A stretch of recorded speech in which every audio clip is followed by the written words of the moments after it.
ॐ जयन्ती मङ्गला काली भद्रकाली कपालिनी दुर्गा क्षमा शिवा धात्री स्वाहा स्वधा नमोस्तुते। इसका अर्थ है, हे जयंती मंगला काली भद्रकाली कपालिनी दुर्गा क्षमा शिवा धात्री स्वाहा और स्वधा तुम्हें नमस्कार है। दुर्गा सप्तशती की कथा।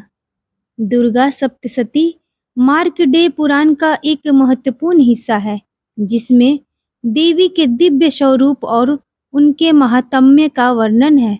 यह कथा महर्षि मेघा ने राजा सुरथ और समाधि वैश्य को सुनाई थी। इस पवित्र ग्रंथ का पहला अध्याय मधु और कैटभ नामक दो शक्तिशाली दैत्यों की कहानी से शुरू होता है, जिनका जन्म भगवान विष्णु की योग निद्रा से हुआ था। जब प्रलय के बाद नई सृष्टि का आरंभ हो रहा था, भगवान विष्णु क्षीर सागर में गहरी योग निद्रा में लीन थे। उसी समय रज और तमोगुण के असंतुलन के कारण उनके कान के मैल से दो भयंकर दैत्य उत्पन्न हुए, जिनका नाम मधु और कैटभ था।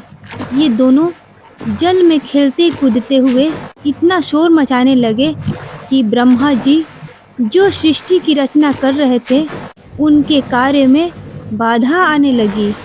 ब्रह्मा जी ने जब इन दैत्यों को देखा तो उन्हें रोकने का प्रयास किया, लेकिन ये दोनों ब्रह्मा जी को ही खाने के लिए दौड़े। अपने आप को बचाने के लिए ब्रह्मा जी ने भगवान विष्णु को जगाने की कोशिश की, पर वे गहरी नींद में थे। तब ब्रह्मा जी ने अपनी रक्षा के लिए उस परम शक्ति योग निद्रा देवी का आवाहन किया। ब्रह्मा जी ने योग निद्रा देवी की प्रार्थना करते हुए उन्हें माँ, अम्बा और देवी कहकर पुकारा। उन्होंने देवी की महिमा का गुणगान करते हुए कहा कि हे देवी, तुम ही स्वाहा, स्वथा और वष्टकार हो। तुम ही अक्षर प्रणव ओम में समाई हो। तुम ही इस पूरे ब्रह्मांड को धारण करती हो, इसकी सृष्टि करती हो, इसका पालन करती हो और अंत में इसका संहार भी करती हो।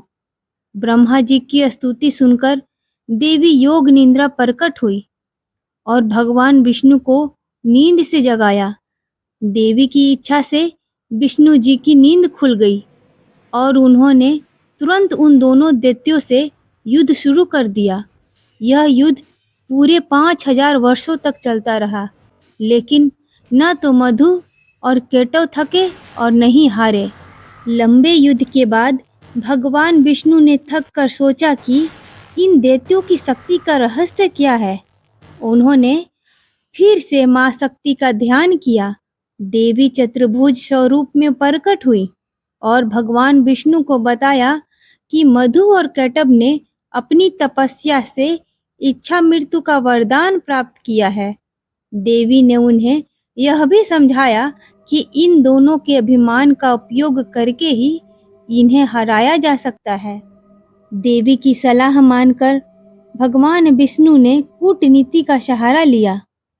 उन्होंने दैत्यों से कहा, तुम दोनों बहुत शक्तिशाली और पराक्रमी हो। मैं तुम्हारे युद्ध कौशल से बहुत प्रसन्न हूँ। तुम मुझसे कोई भी वरदान मांग सकते हो।